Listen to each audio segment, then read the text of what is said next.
Assalamu alaikum, everyone. How are you doing? Hope everything is good.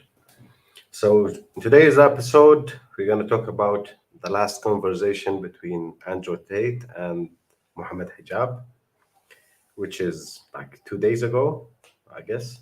Yeah, after Andrew Tate converted to Islam. So, it is the first, I can say, official uh, after Andrew Tate, the first official podcast after Andrew Tate converted to Islam, talking about Islam, to be more specific. So we're gonna do it. Okay. Here's the video before that. Alaikum salam, bro. There Ahmed.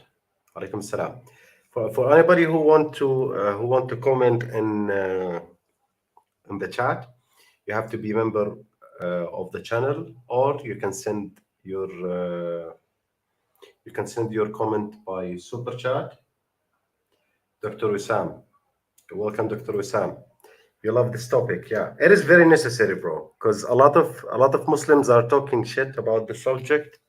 So we want to listen from the man himself, and let's analyze what he's talking about. Okay, let's start, guys.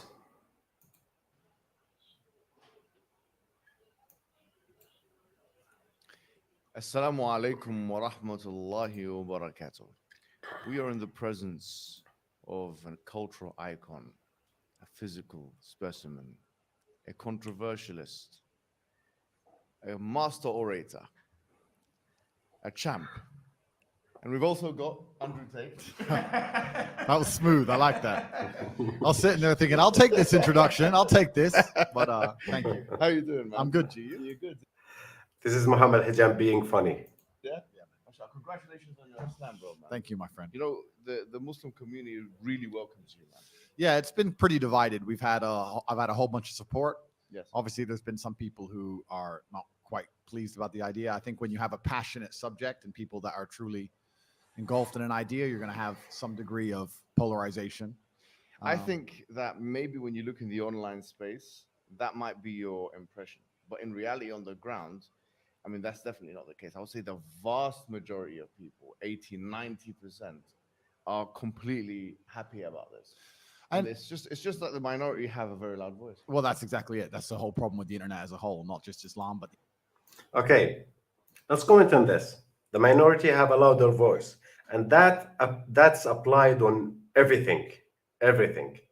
The minority is so loud and obnoxious about their opinion because they feel that they are weak. They are low percentage of the population, of the audience, so they will try so hard to make their point and to be heard, and that's annoying.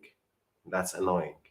You can find like 0.5% of the human population is identified as transgender, but you can find news about transgenders everywhere, literally everywhere, in every single platform of social media, all the news, all the streets, all everything. Why? It is just like fraction of 1% of the human population.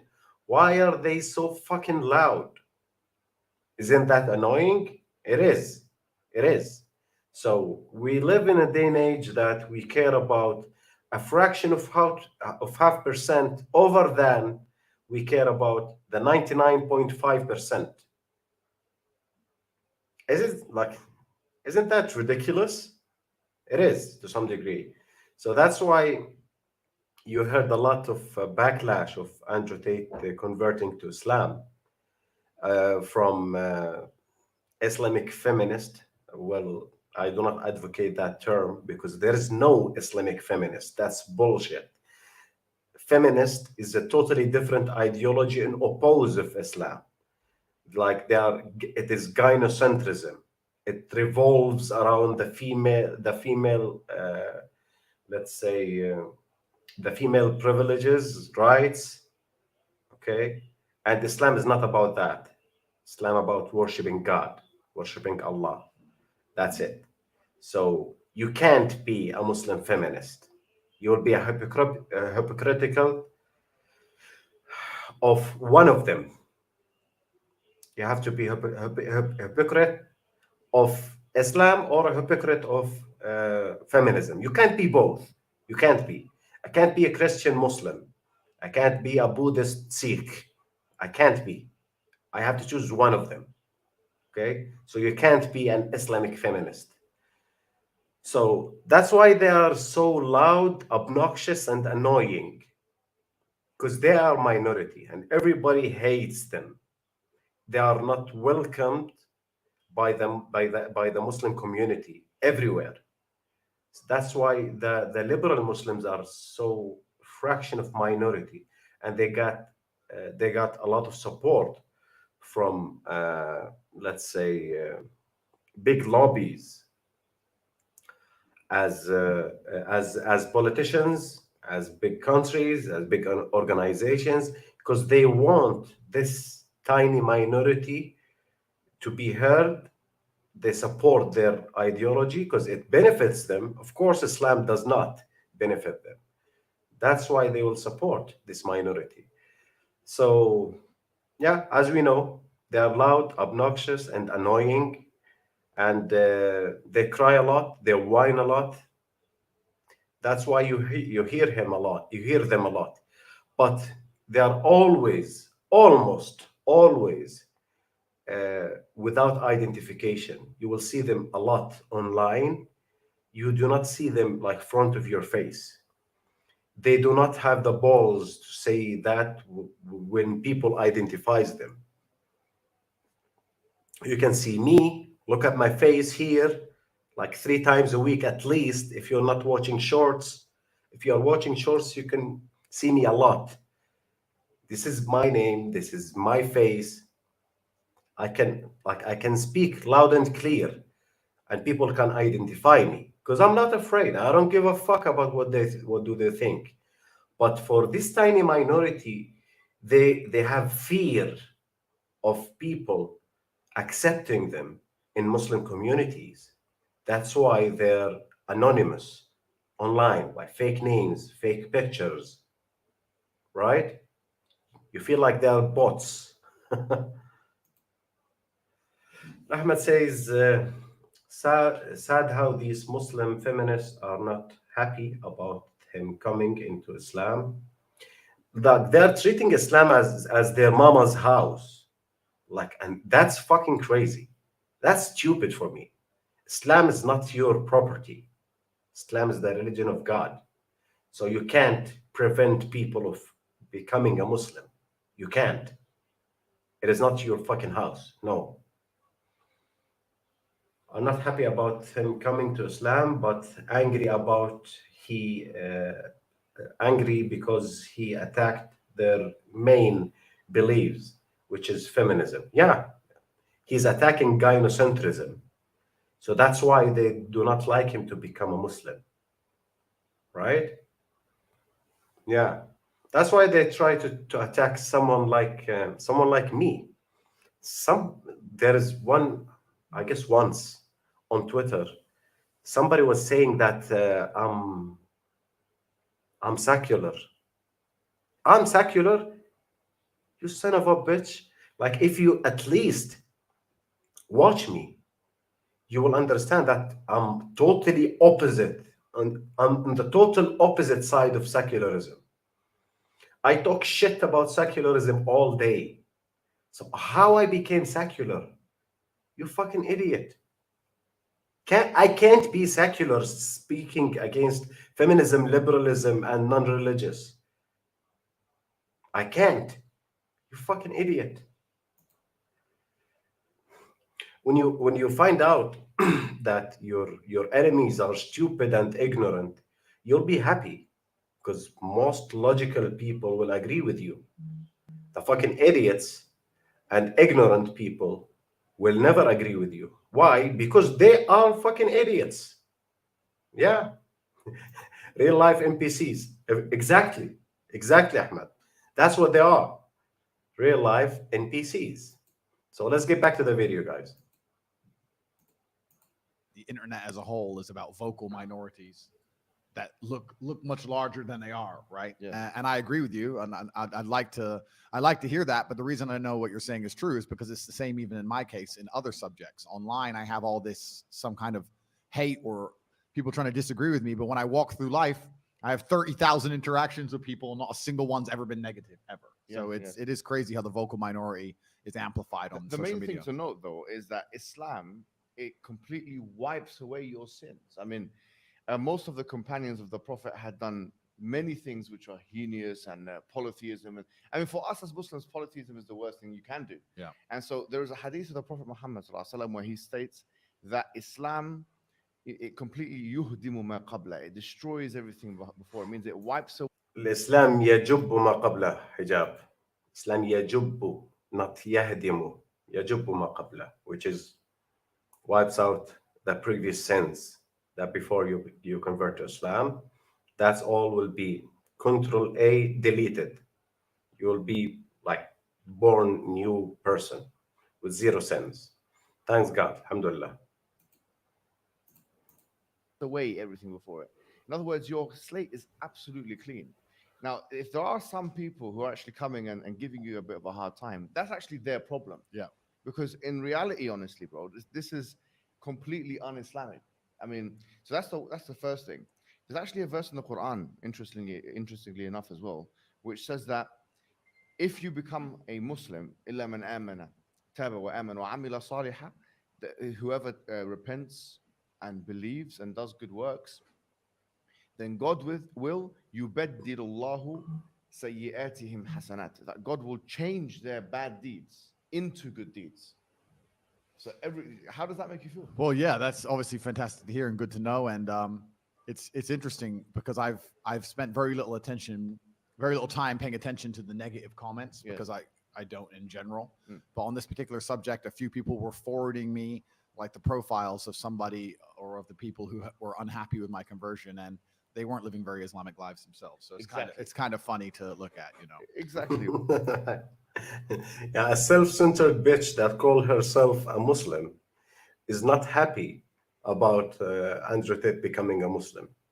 Do you call yourself a Muslim first? Like, you really call yourself a Muslim? And you believe in feminism? Really? You believe in gynocentric social order? You believe everything should let's say, making grounds or orbiting around female interest, and you call yourself a Muslim, and you're not happy about Tate becoming Muslim? Shut the fuck up. Who gives a fuck about what you think? If there's no social media, these minions will be silenced. Will never intervene or interact with people. These germs of the society will keep silence, will shut the fuck up and be silence. Only because of the social media that you hear such bacteria talking. Really. Bro, I wanted to start with something which I think the whole world wants to hear about, which to be honest with you, affects our sector as people who want to speak about Islam, call people to Islam, defend Islam, have an Islamic voice or a voice for the Muslim people, which is your ban. Yeah. Because quite frankly, I found it was a vicious attack, a brutal attack on you. It's a case study example now. They've put you in the history books. The question is, what grounds have all of these different social media organizations banned you? They never gave me grounds. They never sent me an official email. They never gave me an official reason. They just delete your profile and you just can't log in anymore. The reason they don't give you an official reason, I think, at the end is because they're scared in a court of law that they're going to be stuck to one reason, right? So if I decide to take them to court, they want to be able to flip-flop and make up reasons as they go. They want to change their terms of service and terms and conditions proactively. They want to change it afterwards. So it's this one here. Oh, that's I don't know what this is. It's not me. I don't know who this is. Oh, okay. Sorry, yeah. But Just, put that, yeah, but so they never gave me. That's embarrassing, guys. That's embarrassing. Muhammad Hijab is not professional on podcasts. So you keep your phone silence like during filming or during like podcasting. That's embarrassing. Me an official reason for banning me. Yeah. So I don't truly understand and truly know. I mean, I understand the reason they've come up with. I know that reason is false. I have my own theories on why they banned me, but them themselves have never told me why. They just I delete mean, your for profile. example, YouTube. Most people, producers, know that YouTube have community guidelines, Yeah. right? And they have copyright strikes. So, for example, if one breaks the rules, if you like, of engagement, then they're given a strike, and then a second strike, and a third. You're telling me that this process was not taken with you? Oh, absolutely. No, I had no strikes. When I first got banned, the initial ban was on Meta. It was on Facebook and Instagram. In perfect synchronization was a large press release by the media, which gave this reason to justify banning me, which was of course false. And I knew the ban was coming. We can talk about that in a second. But when it first hit, I then, by coincidence, got one strike on my YouTube channel, Was it a community strike? it was some strike for some old video about me talking about masks, saying that masks were ridiculous, a COVID-19 Okay. strike. Yeah. On a very old video. They gave me a strike, which obviously prevents you from posting for 7 days. Yeah. So I filmed a reply to my initial ban. And then after 5 days, I think, as the strike was coming to an end, just before I could post, they deleted the whole channel without explanation, without an email, nothing. Just deleted all of it, wiped it off.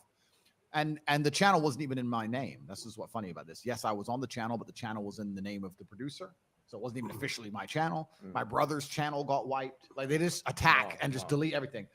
And yeah, these community guidelines are so ridiculously vague that they don't even mean anything. Okay, I have to really have a good take on that. So it is a little bit, let's say, I'm really curious about how like 10 to 11 social media platforms and other association, other companies like ban the same man in the same day. Well, while they have different owners, different company, different countries.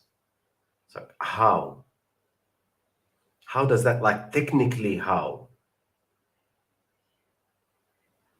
really does that, like, is that make you think or not, like how Facebook, Instagram, okay, that is the same company, I can understand that, which is Meta, Mark Zuckerberg. Okay, then TikTok, which is Chinese, then YouTube, which is owned by Alphabet and Google. Okay, then Uber is taxis company, drivers company. Then Airbnb, which is renting property company. Then Mastercard. Then Visa, which is financial service providing company. Then other banks and hosting services, and like who's the decision makers who, like, do they have to be in the same room, like in the same club, in the same secret organizations membership, or like how does that happen, all of them in the same day?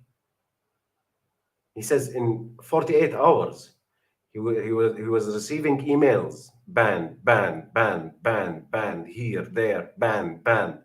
How does that work actually? Like, doesn't that make you curious? Like, you do not feel curious about that? That's strange, right? You feel like they are in the same club. Do they have, as Daniel says, do they have a WhatsApp group or Telegram group? Drop the name of the tunnel and everybody is banning him? How does that work actually? You have to follow our community guidelines. He never broke any community guidelines on Instagram, for example. He just posts pictures of him and his car and his yacht or private jet. Like, there is no community guideline broke in that. All the celebrities posting same shit. So how or why? Mar here saying that the Uber part was pretty funny. Just so random. Yes, Uber is so fucking funny because he have 30 car. He have 30 supercar, literally 30 supercar, including Bugatti, Rolls Royce, Mercedes, Ferrari, Lamborghini, Porsche, Maserati. So why Uber is banning him? And why Airbnb? He says, I never used Airbnb. I have an account there. I never used Airbnb. Like, why are you banning me? Why Airbnb? There's no posts in Airbnb. There's no community guideline on Airbnb, like for posting and social interaction. Like, why you're banning me? How? Hmm. Does that make you think there is people behind the scenes who's taking decisions which person should be silenced or not, right? That's the only logical conclusion out of it. I don't have any other way to understand it.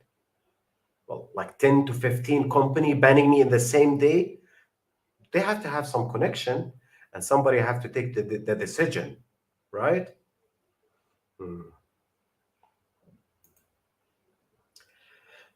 Why would Tokyo close your red pill channel if it's owned by China, a country that has similar values? Hmm. Do you mean my TikTok channel? My TikTok channel is banned. They told me like in the notification they says I break the community guideline like without referring to any like which guideline exactly and which video that broke the community guideline. So I don't know. I have no answer for that. I started a new channel, guys. You can support it. It's called Red Pill Arabic 2, a number two in one word. The Red Pill Arabic 2, but it has shadow ban also. Like the video does not reach like 100 view. Like they are really trying to suppress my new channel. I wonder why. Not religion wise, of course, but the respect to the masculinity. Yeah, sure. TikTok. Yeah, the damn corrector, Mar, huh? Tokyo TikTok. It doesn't make sense, but it is scary how much control they have over you. Yeah, it does. It is scary. It is scary for a lot of people, a lot of content creator. Like if you cross that line, which is nobody knows what is the line is.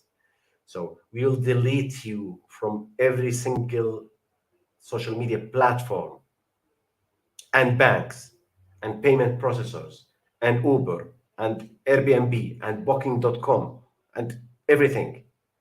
What? How one person have control over all of these companies together? How? Doesn't that like open your mind a little bit, right? Dr. Wissam saying this means all these big companies belong to the owner or a family, to one owner or a family. You're goddamn right. I'm like Walter in Breaking Bad. You're goddamn right. Yes, you're right. You're right. There's no anything like there's no other explanation than that. It is being controlled by one person or one family, and there is one decision maker, and all social media platforms comply. Different companies, different countries, they will all follow the same instruction.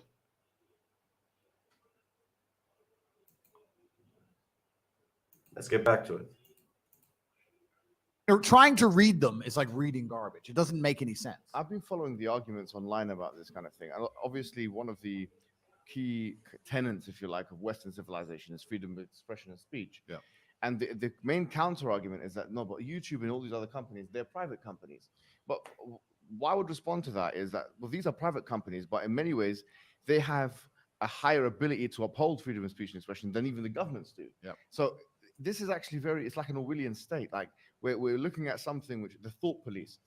Isn't this concerning that you have these elites, whoever they may be, who can take these arbitrary decisions and delete somebody from YouTube. Like Yeah, it's worse than concerning. This is why I talk about the Matrix all the time in my videos, and Yes. I try and explain that we are living in a false version of reality. We're living in a computer-generated simulation because the computers, which is the social media companies, are generating a version of reality which simply isn't true by deleting one entire side of the argument, by purporting facts which happen to be false, by deleting information which happens to be true, by making sure the algorithms choose what information you see and what you don't see. They're literally affecting the world people live in. And there's people who are walking through the world today with a mindset and a view on life which is the result of false information, the result of a construction by these social media companies. So we're living inside of a matrix. We're living inside of a very false version of reality, and it's scary. And that's in many ways it can be more pernicious than a classic totalitarian state, because at least with a totalitarian state, everyone's being honest about their level of domination. With this kind of thing, it's like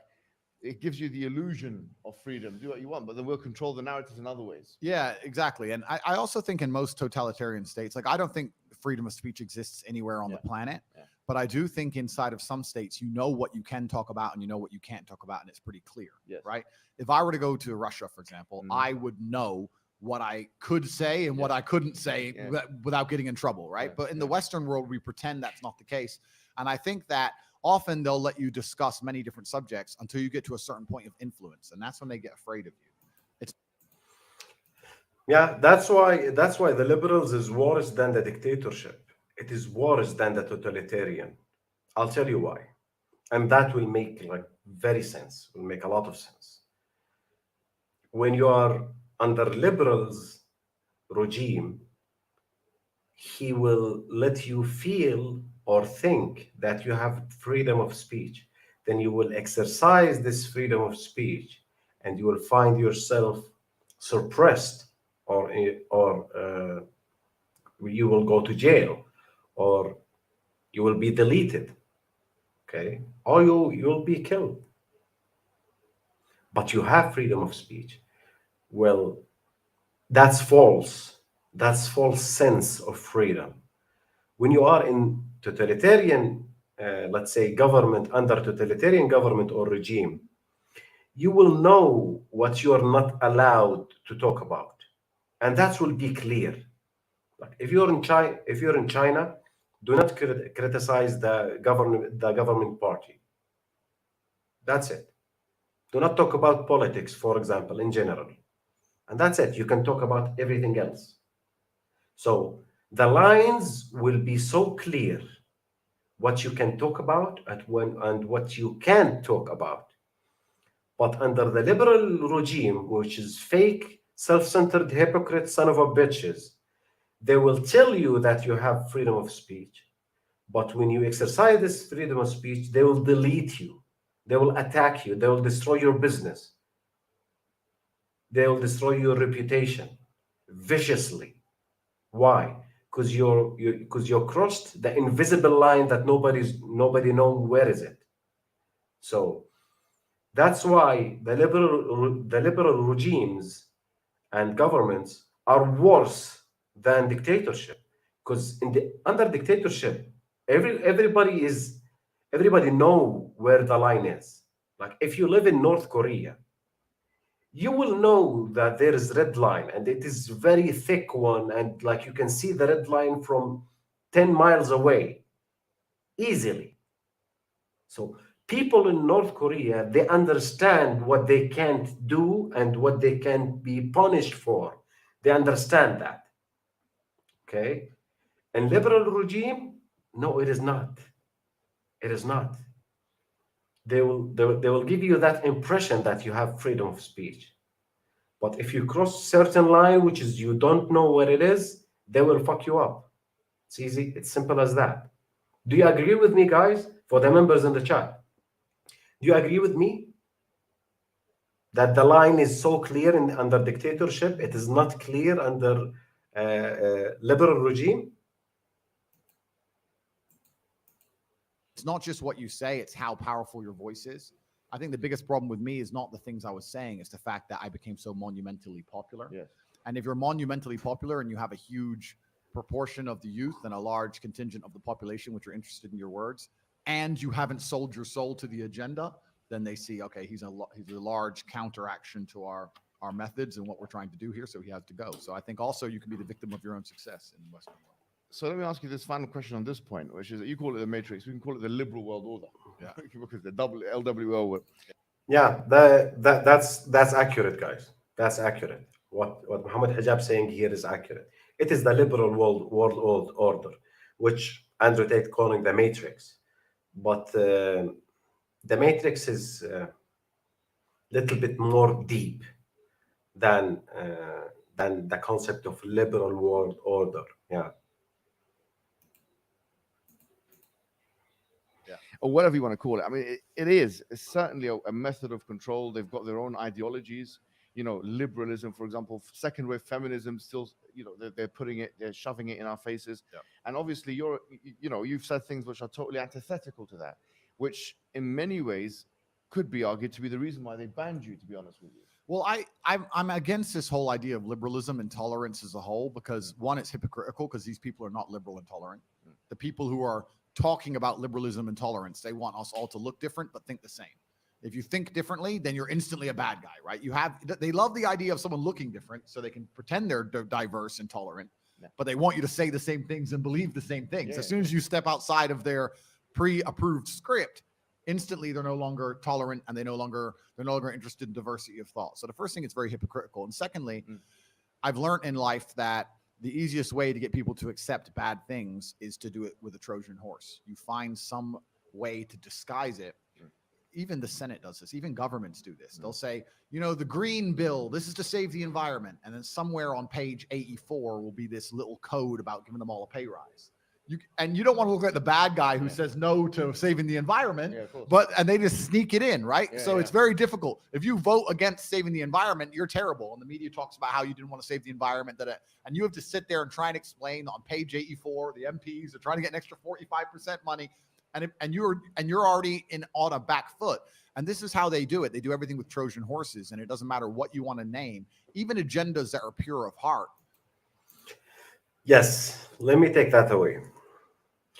Do you know why feminism in general, like they have intersectional strategy, like they will support, let's say, being vegan, going green, the electric cars. They will, let's say, jump on, like, do not kill women. Yeah, everybody says do not kill women, do not kill men, do not kill women, do not kill anyone. Like innocent people, I mean, innocent people. Yes, but that's like so obvious. Like, why are you supporting something that's so obvious to everyone? So it is in common between everyone. Because when somebody's opposing them, they want to shame you that, oh, you're against you're against the protection of innocent people's life, right? They want to make you look bad. It is like the next level of shaming tactic, right? The next level of shaming tactic. Oh, we want to save people's lives. That's why we defend hawkers and sex workers and women sexual liberation, and that's their lives, that's their body. That's like, it gives you the impression that this is good things, this is all good things, and the devil's in the details, right? In the point, on the point number 51, section number B, it's mentioned that blah blah blah blah blah, but you take the whole agreement as a whole, right? Like CEDAW International Agreement, it is about the discrimination and support lives of women. Oh yeah. In the section B, number 8, you will find it talking about different sexual orientation and the right to killing babies. But this is layers and layers, and most people do not dig deep to understand what is the underlying layers of bullshit under this shiny name with the all good deeds agreement, right? That's their technique. You have to be aware, and you have to read between the lines and the devil in the details. You have to understand that. So do not be fooled and follow the shiny topics and the shiny examples that they are giving. No. Feminists, this year actually, feminists in California try to make to have a legislation that give the woman permission to kill the baby after being born for 6 days or 7 days. After being born. Do you understand what I'm saying? Like to kill him inside the womb is not enough. We want to kill him even after being born live with a good health. Isn't that crazy? Right? It's about the well-being of mother. We should kill this son of a bitch. Okay. You're supporting lives, huh? Yeah, it is. Is it shocking, Ahmed? Yeah. They were working on that. Like I published that piece of news on my Telegram channel. Yeah, they want to kill the baby after being born for 6 days or 7 days. Isn't that crazy?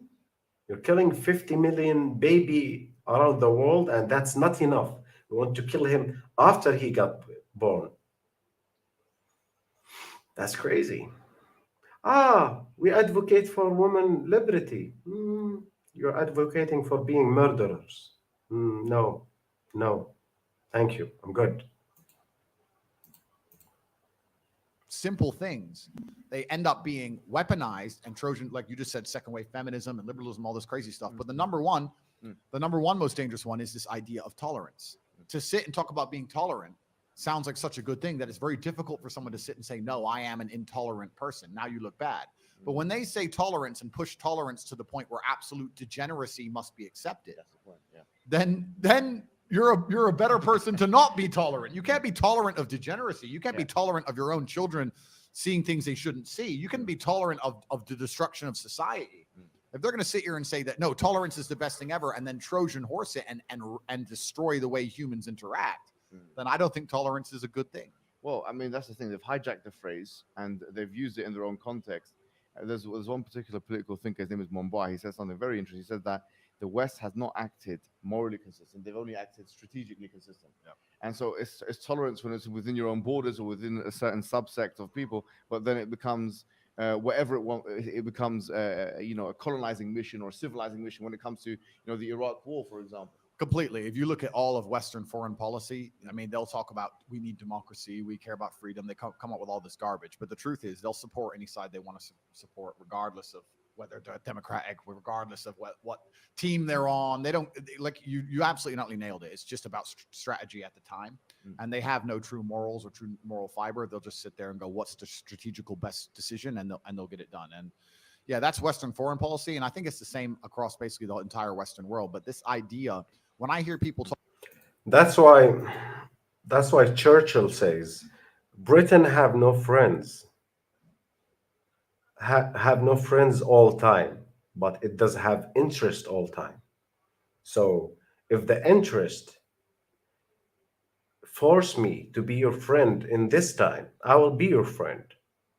But if the interest change, I will drop your friendship. So there is no friend in politics. There is interest, right? You have to understand that. Churchill says that. Churchill is a bright politician and was a good leader for UK. So he knows stuff. He says one day he was passing by a graveyard and was reading on the stone over one grave. The honest man, the honest man, and the politician, and his name. He says, I doubt how two people been buried in the same grave, because he can't be honest and politician. He can't be. So he understand that. So either you tell me there's two person down there, or one person can't be honest and politician in the same way, in the the same person. Yeah, it can't be. So he knows shit. He understands. And that's why he says Britain does not have friend all time or ally all time. It does have interest all time. So if my interest to be your friend right now, I will be your friend. But if my interests change, that will change. So simple. You have to understand that. Mar here saying, yeah, that's horrible. Sadly, I have a discussion on the abortion where someone so easily says to me something doing the lines of you of yank that things out. Okay, I'm not really getting it. Let's get back to the video. Talking about tolerance. It's just when I hear it, I know what they're trying to do. They're trying to say this is evil, this is bad, but you're intolerant because you don't like evil. And there has to be a point where you stand up as a man and society stands up and says, yes, I'm intolerant of certain things. If someone broke into my house and tried to just start making dinner, I'd be like, whoa, who are you? Like, be tolerant. No, I will not be. Who the fuck is this guy? You know, like it depends on what food is cooking. Well, I mean, there has to be a line in the sand. And the reason they keep talking about tolerance, diversity, inclusion, tolerance is not because they care about. Okay, let me give you my opinion here. Tolerance is bullshit, guys. Tolerance is bullshit. I can be okay with certain things. I can refuse certain things. I will never be tolerance of bullshit. No. There is no tolerance. In my life, I'm very disagreeable person. My agreeableness is 0%.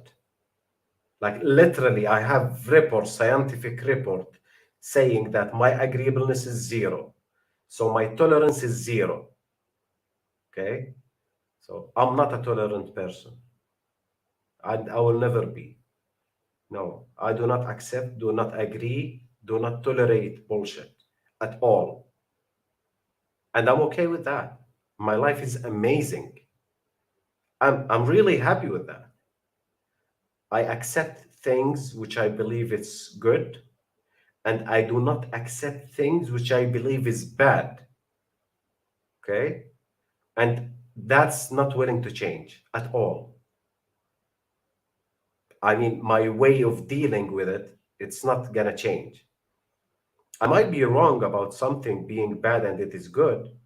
We can have a conversation about it, but you cannot force me to accept it. You can convince me to accept it if you are able to, but you can't force me to accept it at all. And I will defend that. Oh, we will kill you. So what? I have other life, you idiot. Do you think that's the most powerful thing about being Muslim? We do not really give a fuck about death. People do not understand that. Only people in power who hate Islam understand that. You can't kill. Like, you can't really terrorize me by, oh, I want to kill you. So what? So what? This dunya life, like this life, is short anyway. There's other life. You want to kill me? That's okay. We can fight. And if you kill me, okay, good. Like, you make it short for me to pass to the other life. That's okay. That's okay. That's why you can't terrorize like Muslim good believer. You can't. You can't. He will defend his idea until he die. And you can't change it. You can't. You can't change it. It's simply impossible. You can't. You can't make me check, like you can't force me to change my mind by any measure, by any power or any measurement of power that you can measure. You can't. Let's get back to it. Different people of different races or different beliefs. Certainly not beliefs, because you're not allowed a different belief. That's the number one thing. But it's because they want you to just sit down and swallow the pill and allow yourself to be brainwashed and not stand up for anything. That's all they want. Isn't it ironic that they use tolerance as a way to try and manipulate you? Completely. That's exactly what they try and do. In fact, and it's funny. I'm trying to think of an idea which is purported and accelerated by the mainstream media machine that isn't an attempt on manipulation. Like every single thing that they jump behind and they try so hard to get you to believe in is a manipulation attempt. I'm trying to think of one that isn't. Why else would they waste their screen time? Like, they're sitting there. These people are smart enough to understand that the internet's coming and people are spending more time on independent medias and people are learning more information from each other. And they're slowly, I don't want to go into the subject. We can talk about the last few years. They still have a grip on the world because they proved it, right? But with the common cold, but still they're sitting there going, okay, we have this mass media machine. The average person only watches 6 minutes of our propaganda a day. They can't waste those 6 minutes, my friend. Like, they need to go, what's our agendas? Let's get to the point. What do we need people to believe about X, Y, Z? They can't be sitting there telling us the truth. That's a total waste of time. Absolutely. I wanted to ask you now, because this is the hot topic, especially in the Muslim community, about your conversion. Yeah. So tell us the story, like what happened exactly. Well, I think a lot of people who've been following me for a while understand that I've been very respectful of Islam for a long time. Yeah, sure. I was born in a Christian country. I was raised as a Christian, and I've always been very respectful of Islam. And it's become more and more obvious to me and more pertinent that Islam is the last religion on the planet. When I talk about Islam, because I'm new to it, I'm a little bit careful, right? Because I'm new to it. I'm certainly not a scholar. There's so much I need to learn. I know I'm on a learning journey. I'm not here to sit there and talk scripture. I don't know those things yet. I'm here to learn. Yeah. But and we're here at your assistance. Thank you, bro. Thank you. Honestly. Thank you. Yeah. But it's just, for me, it feels like the last religion on earth. I feel like there's no other religion. People say to me, why did you convert? I said, I don't really feel it as a conversion. It's almost like I knew God was real and now I've become religious. And they say, well, you were religious before. I was like, religious before how? Christian? What does Christian mean? Like, who's not a Christian? You go to Christian nations and everyone says they're a Christian. Look how they live their life. I'll simply say that Tate left Christianity because it is tolerant religion with no clear boundaries. That's it. It's simple as that.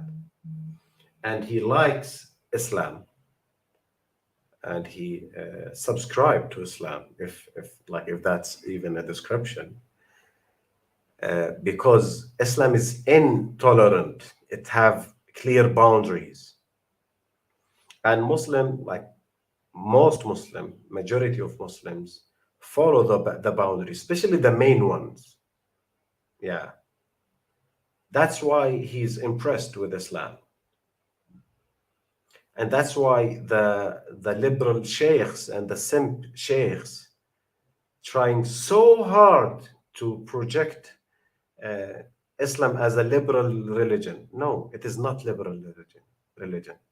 You have liberty in Islam as an individual, but do not cross certain lines.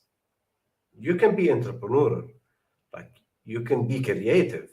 You can do a lot. But there are certain rules that you can't break.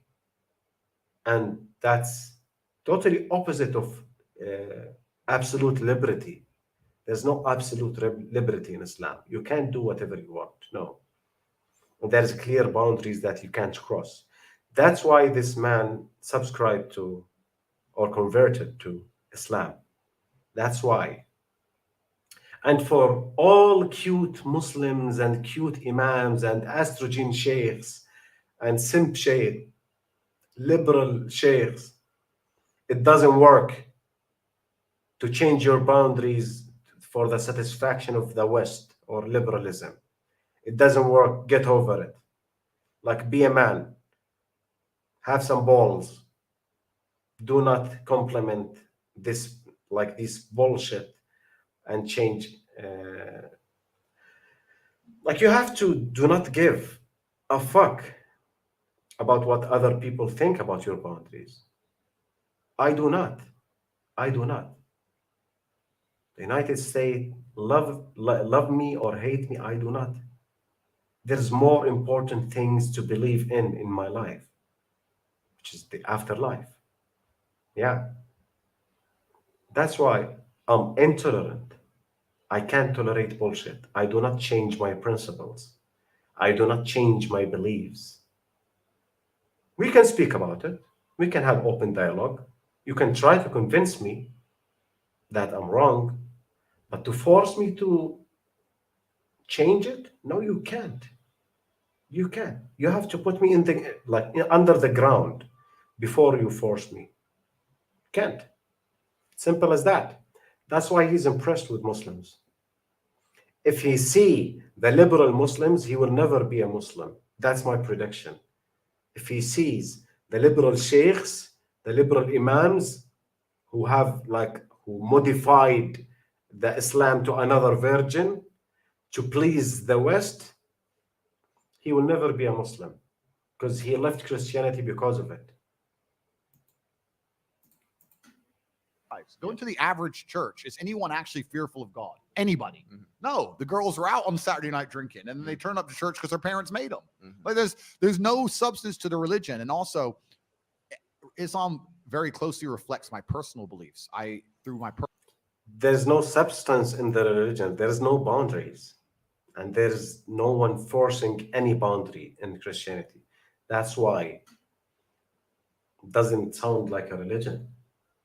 For him, he says that.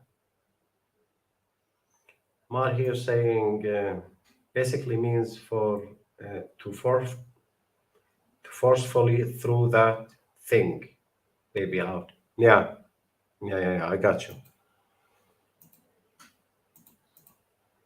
Personal life, I've learned that if you don't have standards and you're not a strong person who's prepared to defend his ideas, you'll be crushed. Yes. And we look at most religions in the world today, which are not prepared to defend their ideas. What's happened to them? They're just getting crushed. And now we have Christianity as an idea, which has basically said, well, we can't set any firm rules because everyone will just quit. So instead, let's make it so easy to be a Christian that nobody has to put any effort in. Yeah. And then accept everybody no matter what. And hopefully we can keep the church doors open. That's not God to me, you know? Yeah. God to me is strong. God to me is something to be feared. Yeah. God to me is someone that people are afraid to mock. Yeah. God to me is someone that you have to go out of your way to prove something to. God to me has red lines. Yeah. Like God to me represents the Islamic faith. The Christian God to me, I don't see God. I can't explain. I don't see. Did you hear him, guys? I do not see God in Christianity. I see God in Islam because there's boundaries, there's rules, there is Sharia. That's what we call ahkam shar'iyya. There is Sharia judgment, like there is rules, there is boundaries. That's God.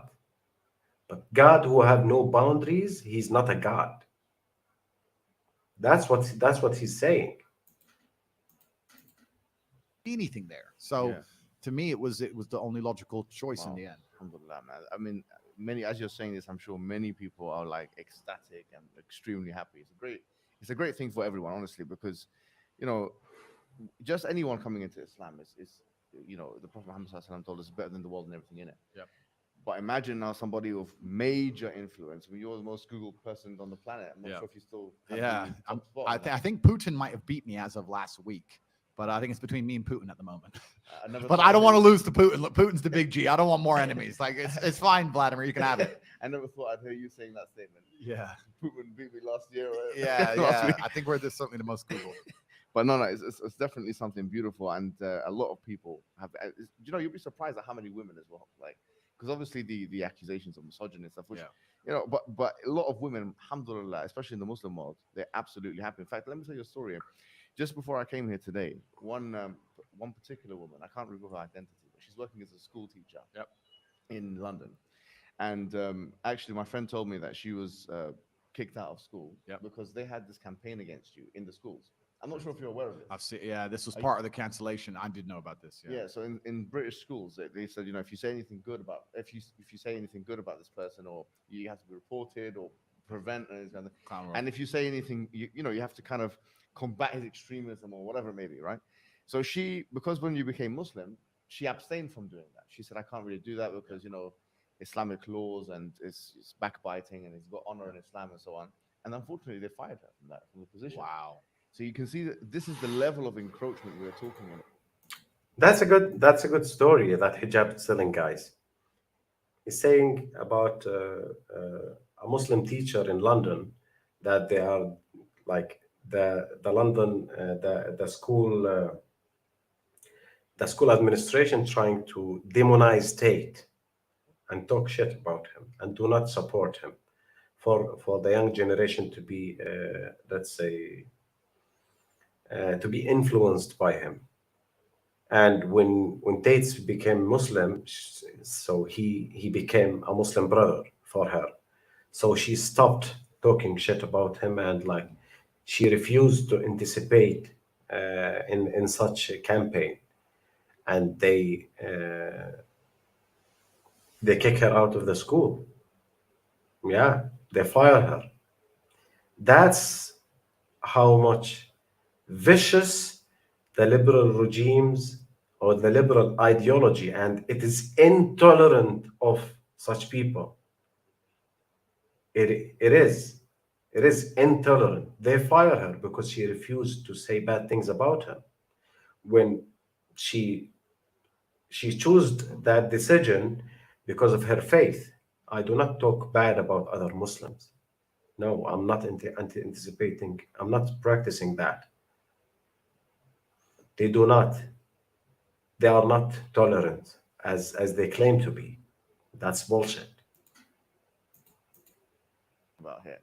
So, and this shows you that the level of fraternity that exists, and not only the fact that when you're looking at Twitter or whatever social media, it's not a representation of what's really happening on the ground. Of course, and I mean that's crazy to hear. And what's most crazy is, yeah, the fervor behind this idea that I'm somehow extremist is truly, it's truly clown world. Like I've sat as a professional and analyzed my content and understood which things can be taken out of context and which things were said in a way perhaps they shouldn't have been said before I was massively famous. But we have to sit here and understand that if you take anybody on the planet and give them 7 years of YouTube and then they decide and they blow up big, you're going to be able to find 30 to 45 seconds of clip across all those years that can be taken out of context, right? Yeah. And it's truly crazy because they sit and say, oh yeah, but the young boys are watching your stuff and they don't truly understand all of it, and there's nuance that's missing.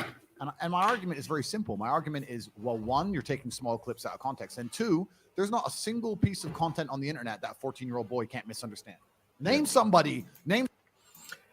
Yeah, that's one of their like bullshit techniques that they use.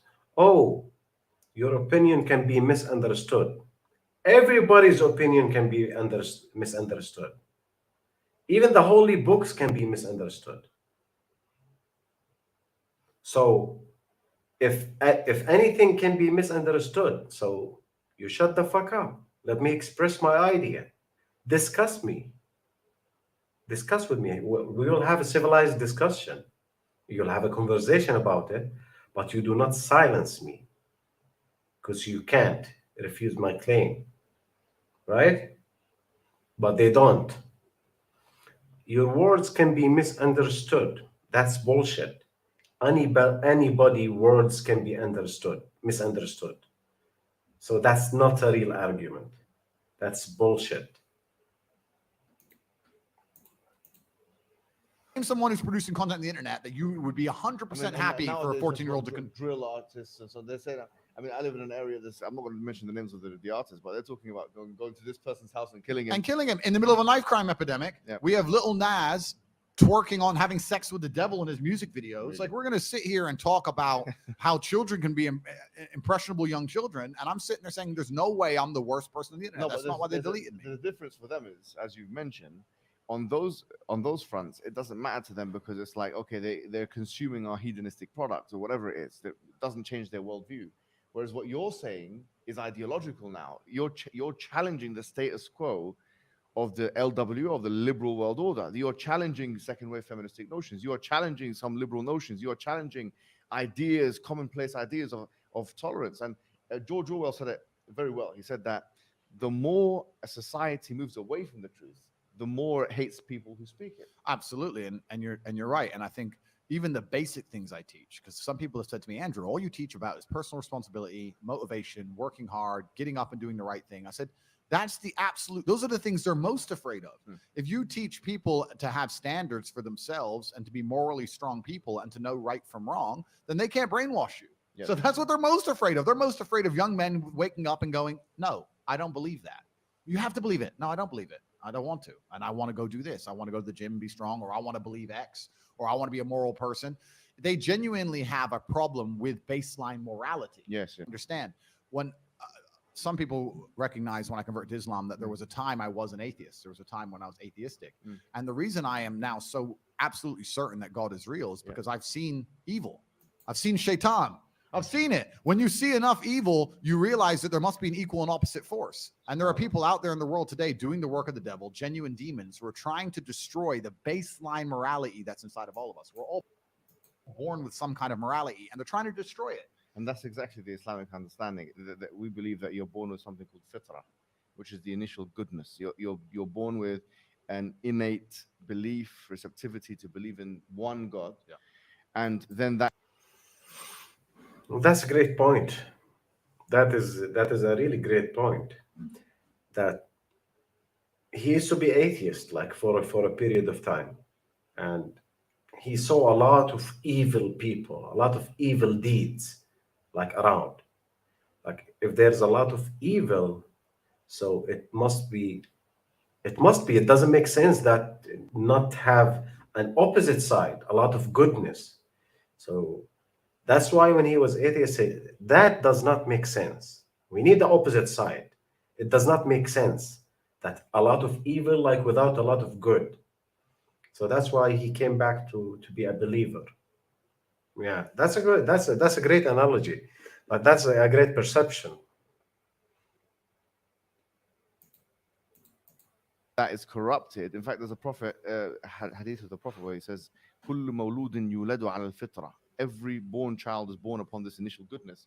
فأبواه يهودانه أو ينصرانه أو يمجسانه. And then his father and mother or his parents, they socialize him into Christianity, Judaism, Magiism. So the idea is that everyone is born with this initial goodness and this initial will or want to believe in God, one God. And then, as you mentioned, I mean, it's what you're mentioning here is profound, because you're mentioning a central doctrine in Islam. But it's and this is why perhaps I found God the way I did, because I understood all these things first, and then I saw the Quran, and it confirmed so many things for me. Like even the conversations I've been having so far, so many things have been confirmed, and it's amazing the knowledge that's inside of it, which is so applicable today. For an old book, right? It's supposed to be old, but it seems so timeless. Yeah, that's a great point that Tate's making. Like, he's a new Muslim. Like, to have this deep understanding of such concepts, like that's impressive. The man is genius. So, what he's saying is that there is an initial good, like some basic programming for goodness born with people. That's how he said it, and that's what we call fitra, which is the initial basic programming that you've born with, and the willing to submit to God or to find a God, and that's proven from scientific point of view. By the way, all people are hardwired to believe in God and to seek, like search for God. We are hardwired. That's proven scientifically. Yeah. The atheists do not like that. All human being is wired to seek and to search and believe in God. So non-Muslims will find like their version of God. Even atheists, they will manufacture their version of God, which is science, Darwin, evolution, blah blah blah, bullshit, blah. You believe in something. Do not tell me you are a pure, absolute atheist. You believe in absolute nothing. No, you have a version of God, while you call it God or not. You believe in something which is act or in a place of God. So everybody believes in God or some version of God. You have to find out that this is the true God or like the false one. Okay. And the man is a genius. Like I said that since long time. I said this man is a genius. Like his intellect will lead him to Islam eventually. And I was right. The man converted to Islam. So it's a good prediction, huh? But it's truly amazing. But you're totally right. And the baseline morality, I don't think most people understand that when they're doing this under the guise of tolerance, when they're saying be so tolerant that you no longer believe in right from wrong, they're not doing that to make society a better place. They're doing that to empty your brain so that you have no resistance to the slave mind programming. They want to get you to a point where if they tell you the sky is green, you look at with your own eyes and you see blue, but no, the sky is green. That's what they want. So that you have to have nothing in your brain that can prevent that. If you have God, if you have no, I believe this is right and wrong, if you have personal responsibility, if you have self-accountability, if you're a person who sticks up for what he believes, all that's bad to them. They want all of that gone so they can tell you the sky is green. And I don't want to say too much because I don't want the stream to end, but they're going to tell you something much worse than the sky is green. They're going to tell you something else. And they're trying to program us all into slaves. And it's scary. I remember when I was in my undergraduate days and I was reading a particular book by this guy called Jeremy Bentham, who became like, the spiritual forefather of J.S. Mill, who is the father of like social liberalism of today. And I remember reading this because it was so powerful because it linked to something I read in the Quran. He said that, you have two gods. He said you have the God of pain and you have the God of pleasure. And I thought, this is so interesting. The Quran states, أَفَرَأَيْتَ مَنِ اتَّخَذَ إِلَهُ هَوَاهُ. Have you seen the one who takes his own desires as a God? Yeah. And because now there is no transcendental force that we can look up and, as you say, venerate, now we're forced to be slaves to the system. We're to our own desires. Or, the Quran has another verse which I think is so powerful and it connects very well with what you're saying. It says, God darab Allahu mathalan, rajulan, that God has struck a parable of a man. Fihi shuraka mutashakisuna, that he's got many different slave owners. Wa rajul salaman li rajulin, and another kind of man who's only got one slave owner. God is basically telling us in the Quran that you've got one example of one individual who's got multiple slave owners and another one with just one. He says, Hal yastawiyani mathala, are they the same? So here the idea is, as Rousseau said it, he's a liberal philosopher, he said that man is born free but everywhere in chains. This is the order, because if you don't have that God to worship, then you're going to end up having to worship to everything else. And the whole part of the Shahada which you took, which is Ashhadu an la ilaha illallah wa ashhadu anna Muhammadan Rasulullah, the true meaning of that, La ilaha illallah, is that there is no God worthy of worship except for one God. Which means that your desires or the system or these people that want to control us, the problem is they're not worthy of worship. The only one worthy of our subordination and submission is the creator of the heavens and the earth. There's no one else. I agree. And I completely agree. And I've agreed with this for the longest time. I've never been to like a music concert and people ask me why. And I said, I just look at it and I feel embarrassed. I look at someone up on a stage dancing around and I look at hundreds of thousands of peasants in the crowd. Just, yeah. I'm like, it's I feel cringe. It's like secondhand embarrassment when I see these festivals and everyone's losing their mind, or these music concerts. I genuinely feel embarrassed for the people who go, because to me that is a form of worship. Like, you can listen to the and I totally agree, guys. I agree with him. Yeah, it is type of like idolizing person. Yeah, that's why I do not participate in this shit. I do not watch sports. I do not go to concerts. I do not go to parties, like celebrities' parties. No. If they told me like now people who love football, they will get angry. If they told me that Manchester United or let's say Barcelona is playing near your home, just like step on your terrace and you will see them, I said no. Thank you. I will never. For free, just watch them. No, I do not. I do not sit with people who watch them. Can you believe that? That might be crazy for a lot of people. I have some friends who told me, like, just come. We will watch this like match, football match. I say, no, I do not. I do not sit with people who watch sports. If we want to sit and talk to each other, yeah, we can have some good conversation, some knowledge, share some experience, yeah. But to watch someone playing sport, no. I do play sport for myself. I do not watch people playing football. I do practice. I do football myself. Do not watch people bodybuilding training. I do bodybuilding myself. I do not watch people swimming. I swim myself. So that's a waste of time. And idealizing idealizing some other human. No, no, not me. Thank you. I have more important things to do.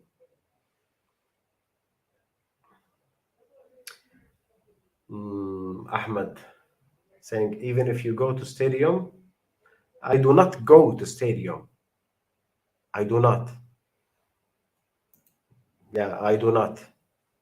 Like since 10 years, the times I watch, for example, football match never crossed 30 minutes since 10 years. Yeah, I do not. And that 30 minutes must be like if I'm passing by someone that I know is watching football, maybe I will like stand and talk to him for 5 minutes and like look to the TV.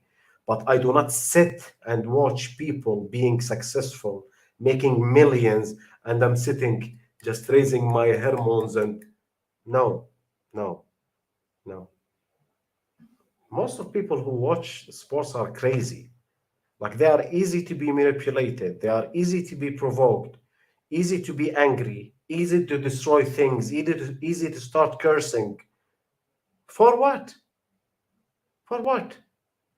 No, thank you. I'm good without that.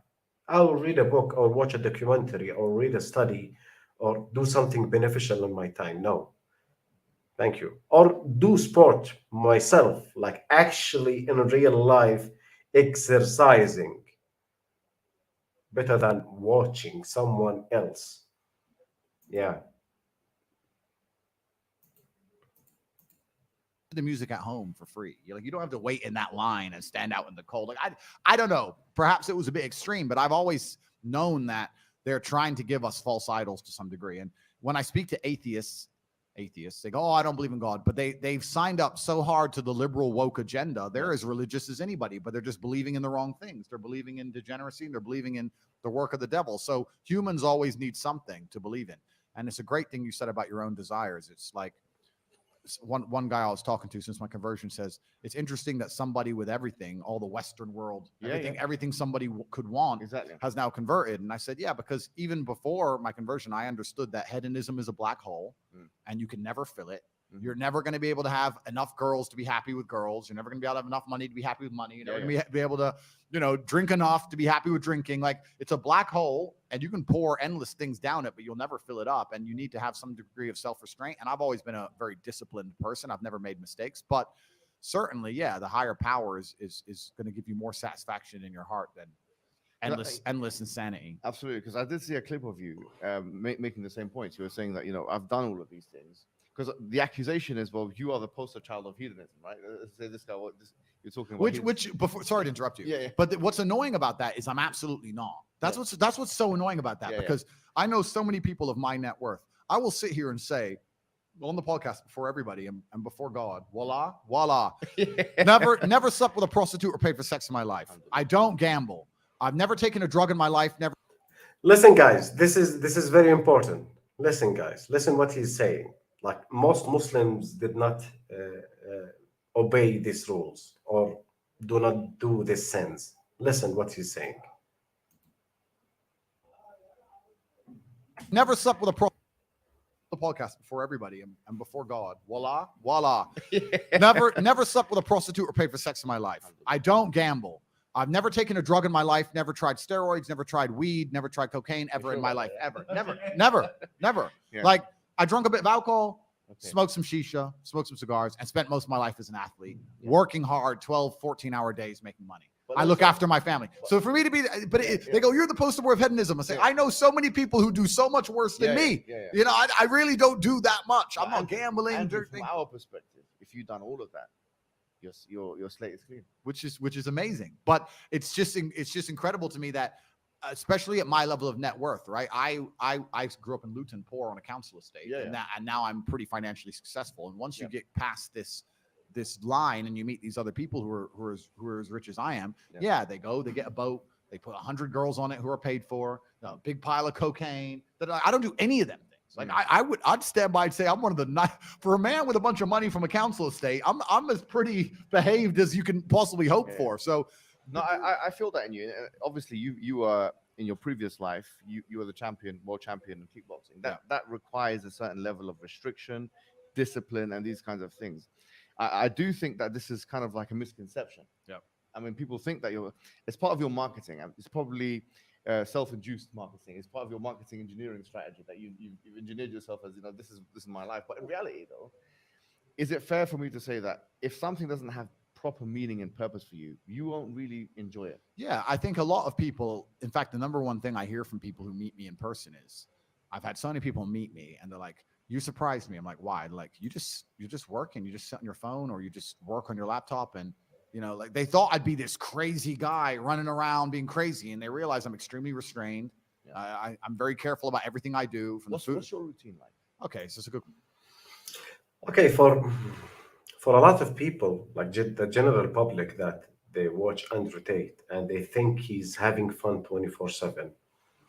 I know personally people on his level of money, and I know the type of people who earn a lot of money because I work in financial industry. I'm an investor consultant, like licensed one. I did that in actual life, and I know people personally. So these type of people do not have time to have fun. You have to understand that, because poor people, like the general public, they think that these like millionaires and billionaires, they're just like they're just sitting around like, and think girls massaging them, smoking cigars, drinking alcohol all day all night, in vacations on islands and yachts. And no, no, 90%, at least 80 to 90% of their awake time is working. That's what they do. They are workaholic. That's their life. They do not have time for like fun and entertainment. That's real. I know personally, like some people like them, some people from this bracket, they do not do like the bullshit that most people do. That's why they are hyper successful. You will never be hyper successful by sitting around like doing shit. No, they are very disciplined, super concentrated on specific stuff. They are highly intellectual, high in intellect, high in IQ, enthusiast, and high conscientious. Okay, so people with such certain traits used to be hyper successful, and hyper successful people do not waste their time. You have to understand that. Poor people waste their time. Hyper successful people do not waste their time. And here I'm not talking about someone who earned, like who just got a million from his father or from lottery. No, I'm talking about self-made successful people. Yeah, they do not waste time at all. So difficult for them to waste time. It's near impossible. Good question. So Yeah. I wake up, whatever time that happens to be. What time do you wake up? I have a problem sleeping. Okay. I'm not good at sleeping. I really struggle with it. So I can maybe get 5 to 6 hours a night, maybe. And the reason I can't sleep is because if my brain is even semi-conscious, I'm thinking of a work or some problem I have to fix, and then I end up on my phone, and then I can't sleep. That's how it works. So I can give perfect examples. Like there's even before this podcast, I knew I had to be up I had to go doctors at 8, and then I had to come to this podcast. So I said last night, let me try and go to bed a little bit early. I tried to go to bed at 11, and then I woke up to go toilet at 2:25 a.m. And then I was thinking about some construction in my house in Romania and some invoices that I hadn't seen yet. And then by the time I messaged my assistant, that now I'm awake. Yeah. So now I've been awake since 2. I can't turn my brain off. I struggle with it. Right. Yeah. So I'm not good at sleeping, but let's say I wake up around 9-ish, but I go to bed usually around 3, 4. Yeah. First thing I do is drink 2 liters of water. Then I train. Every day I train for about... That's what I'm saying, I guys. train for about 30 to 45 minutes a day. I don't train... What is it? What kind of training is it? It depends where I am because I travel so much. Right. So if I'm in hotels, you kind of got to do what you can do, right? Okay. So mainly it's weights now. Okay, Ahmed here saying never slept with a prostitute is meaningless. No, it is not meaningless. It is not meaningless because sleeping with a prostitute is the most easy way of getting sex.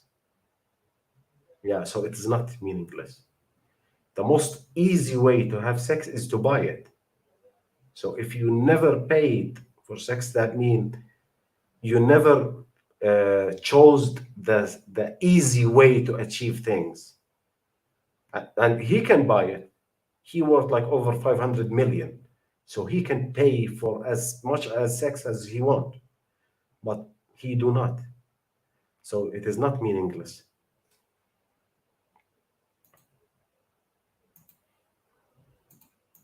Now, I don't box as often because it's inconvenient. Like if I was training for a fight, it's different. Yeah. And I was sparring a couple of days ago. I still got the move. No one can hit me, so I'm still got it. Yeah. But yeah. So usually about 45 minutes, I tear through a bunch of weights. I just go as crazy as I can, get that out of the way. Yeah.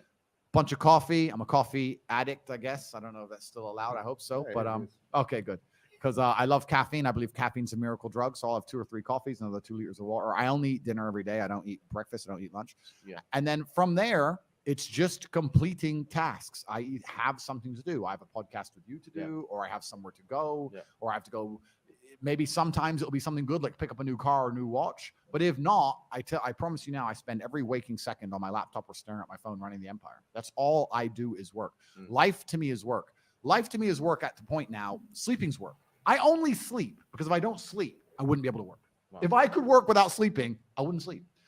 People look at my life and they, especially you're right with the marketing, they see the cars, they see the boats, they see girls, etc. And they're like, oh, wow, he's living this crazy life. And then they get around me and realize that, yeah, we're on a boat. Yeah, there's hot girls. Yeah, it's a yacht, but I'm on my laptop and I'm working. That's it. That's all I want to do is run the empire because it gives me a sense of purpose. So it sounds boring to say, but all I do is work, my friend. That's it. Wow. That's it. When I finish this, we'll talk, we'll have a bit of food, etc. I'll get in the car, I'll go back and I will work until my next appointment. That's it. I just work. That's all I do. So it's kind of funny because people say to me like, what's the secret to getting rich? And I'm like, it's easy if you don't do anything else but work. Like I don't have any, my only, like, I'm trying to think of what even hobby I have. I love to drive. What is the secret of getting rich? That's a good question. That's a good question. We live in an attention economy. So I think stage 1 is certainly attention. Stage 2 is once you have that attention, establishing credibility. And then stage 3, once you've established the credibility, is finding a way to genuinely improve people's lives. The reason I do so fantastically well is because everybody who's ever followed me or tried any of the things I talk about, their life gets better. So it's very easy to say, oh, I've tried Tate's program and my life's better, or I tried this, I followed Tate and I feel happier. So then of course they're going to understand the brand and that's the way to do it. But truly it's hard work. You need to be able to work endless hours. It's extremely competitive. You need to be able to work as harder than the other guys. And that's the only way I did it. I ground to the top the old fashioned way. And that's still what I do. I just work. So with this, basically, I'll say that, in terms of your routine, Islamically, the main thing to focus next on will be the prayers, 5 prayers a day, right? And so that's obviously 1 in the morning, and then you'll have like prayer times and stuff like that where you have to do the ablution and learn to. I saw you kind of praying. That was I'm learning it, and I've been told the times, and I've got all this, and I'm going through all that, and I have to incorporate that as well. It gives you a solid structure. I feel like it gives you anchorage in the day. It's the spine of my personal day. I feel like it just creates that structure in the day. And it's a spiritual thing. I mean, even the prayer itself, when one prays and they say Allahu Akbar, which is Allah is the greatest. Some people think. Okay. I can't go through the whole thing, guys. Like we're 1.5 hours. We have 28 people live. Like if you want to watch the rest of the podcast, like you can watch it on Muhammad Hijab page. Like they talk a lot about a lot of subjects, and I wanted to comment on the convert of him being converted to Islam, and that was the first part. Then they will talk about several subjects. It was a good podcast. It was a good podcast. So okay, Mar here saying yeah, but he used some his girlfriend to make money through online prostitution. It is not really prostitution. Prostitution include actual sex, so it does not include actual sex. It is like chatting. It is chatting with live cam with girls. Okay, they might be a little bit naked or half naked, but it is chatting. There is no like what they say hardcore pimping, like sending girls to meet with guys and have sex and get paid for sex. No, it is online cam business. It is not prostitution. And he did that. Yes, that's right. But there is like 15 other type of sins that he never did in his life before he became Muslim, and that's good. That means he's a disciplined person. He's a disciplined person. And as he says in the introduction, like I know nothing, I'm very open to learn. I wanted to read more and learn about Islam, about the script, about Quran, about a lot of things. So he's open to learn. And that's good thing. That's good thing. Give him time. Even Sahaba themselves, the companions of Prophet Muhammad, they did not take the Islam in one day or 1 month. No, it took them like near 23 years to take the whole the whole Sharia of Islam, the whole ahkam, and a lot of them was coming step by step. So a lot of idiots think that if he's a Muslim yesterday, today he must practice 100% of Islam. No, you fucking idiots. Even Sahaba themselves did not do that. It took years from them to learn and understand, and like step by step, ayah after ayah, like rule after rule. So it was like the full conversion took them years to understand and to stick to the rules. So how you expect someone who like converted to Islam a few days ago to why are you doing that? Why are you doing this? Is hard. Easy, easy, guys, easy. This is ridiculous. Easy.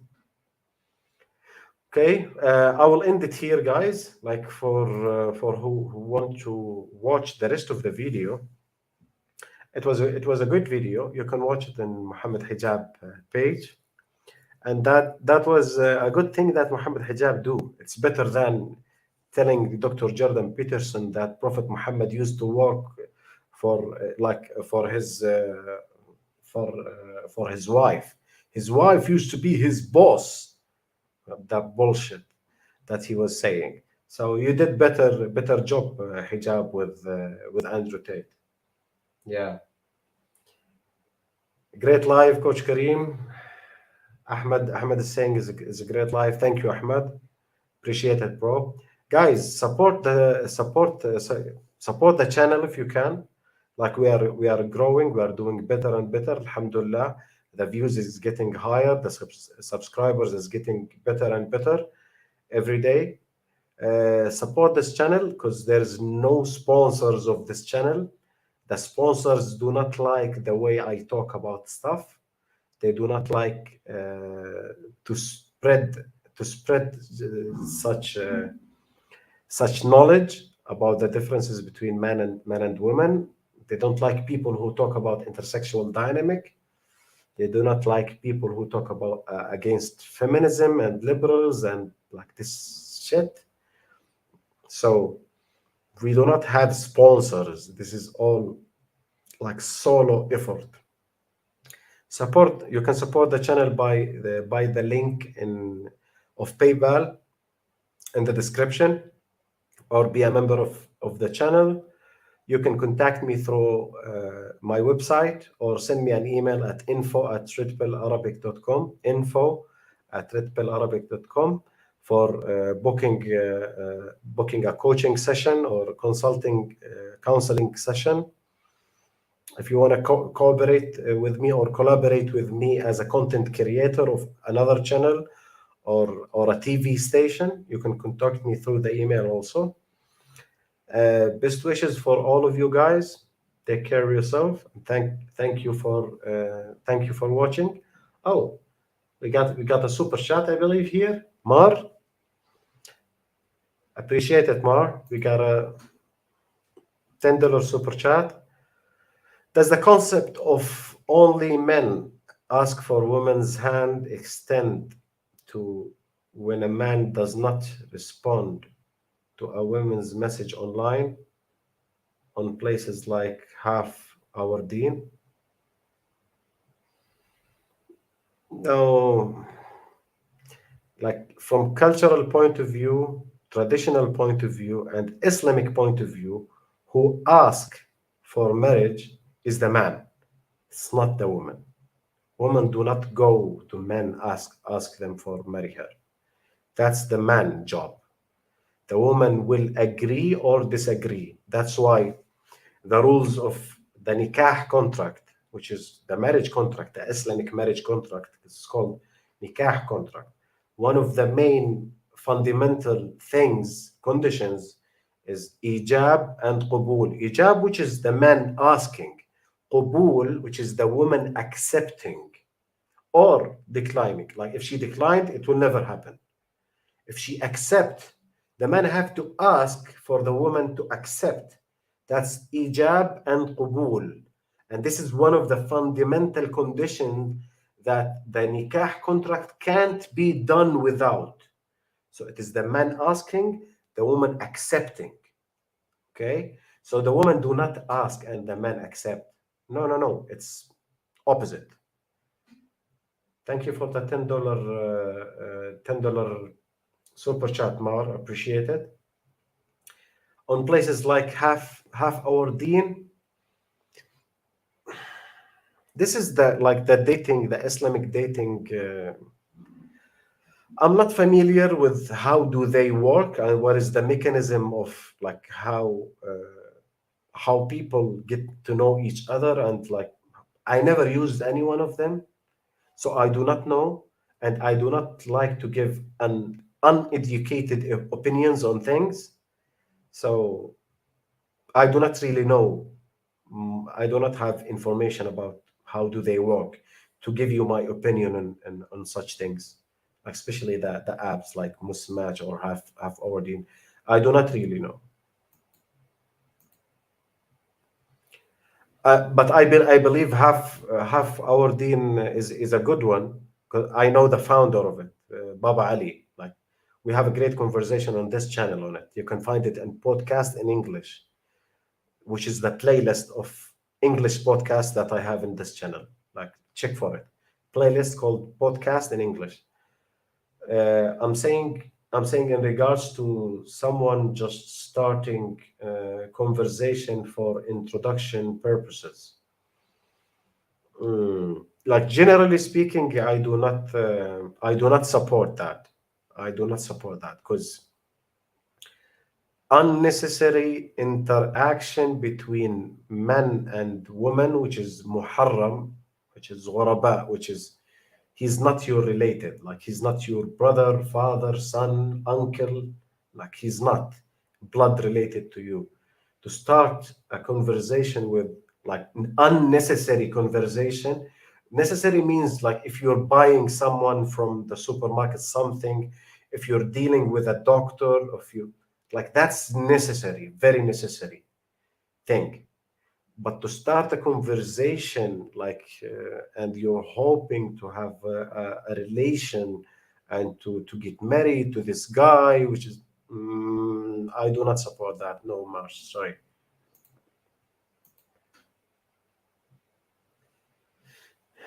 You can have a wali on there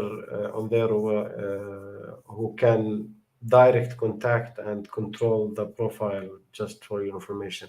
Okay, that's better. That's better. That's good actually. That's good. Like if it's under the supervision of your wali, well, that's a great option. Like you did a good job, Baba Ali. Shout out to Baba Ali, guys. So that's great. If it's under supervision of your father or brother, that's good. That's good. Like that's better option than me giving you an advice, because I will never be protective, jealous, like jealous, protective over you, like as your brother. I will never be. I don't know you. I will be protective, jealous of my sister, which is like she's married with many kids. Like if she was in your place, I will be protective and jealous over her as her wali. But your brother or your father is the best man to check on this, because he have your best interest in his mind. So you're his blood, yeah, like you're his sister or daughter. Like he have your best interest in your mind, and he understand men. You don't. He understand how man thinks, because we think like each other. You women do not understand man. You're not incentivized to understand man. You will never feel like man. You'll never know how men feel. Yeah. But we have to understand you guys. We have to study you actually, because we are adapting to your nature. What what women want. I have to know what women want as a man if I want to have women. But woman is not necessary, because there's a lot of simp given her that inflated sense of ego. That's you're amazing as much like you're amazing as you are. You don't need to change anything. That's why most women are delusional. Thank you, Mar, again. Thank you. Have a good night, guys. Thank you. Do not forget the like button, the subscription if you're new. Check the podcast in English list, and you can check this playlist, which is the breakdown series. You'll find this is episode number 17. You will find a lot of content in English language if you're following me from non-Arabic speaking language. Thank you. Have a good night. Assalamu alaikum.